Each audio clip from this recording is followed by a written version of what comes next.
ধর্ম ভালোবাসার পথে বাধা হতে পারে, এই ধারণাকে ভুল প্রমাণ করেছেন বলিউডের বাদশা শাহরুখ খান ও তার স্ত্রী গৌরী খান। তাদের 34 বছরের দীর্ঘ দাম্পত্য জীবন শুধু এক সম্পর্কের নয়, বরং একটি বার্তা, যেখানে ভালোবাসা, সম্মান আর পারস্পরিক শ্রদ্ধা ধর্মকেও ছাড়িয়ে যায়।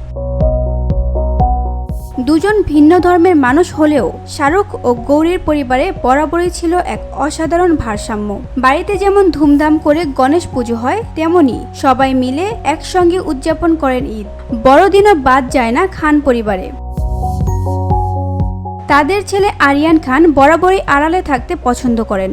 লাইমলাইটে না থেকে তিনি ক্যামেরার পেছনে কাজ করতে আগ্রহী, কারণ তিনি অভিনেতা নয়, হতে চান পরিচালক।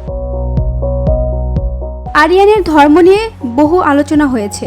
গৌরী খান স্পষ্টভাবে জানিয়েছেন, আরিয়ান প্রথম থেকেই বলে এসেছে সে মুসলিম, সে বাবার পথই অনুসরণ করে। তবে গৌরী নিজে কখনো ধর্ম পরিবর্তন করেননি, বরং তিনি ও শাহরুখ দুজনেই একে অপরের বিশ্বাসকে সম্মান করেন।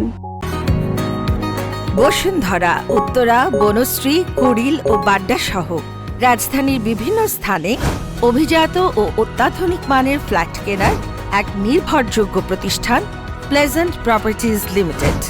তাই আপনার স্বপ্নের আবাসনের জন্য আজই যোগাযোগ করুন। Pleasant properties limited, where destiny matches eventually. এক সাক্ষাৎকারে গৌরী বলেছেন, প্রত্যেকের ব্যক্তিসত্তা রয়েছে, প্রত্যেকে নিজের ধর্ম পালন করুক, তবে যেন অন্য ধর্মের প্রতিও সম্মান, শ্রদ্ধা থাকে। VOD Bangla news desk.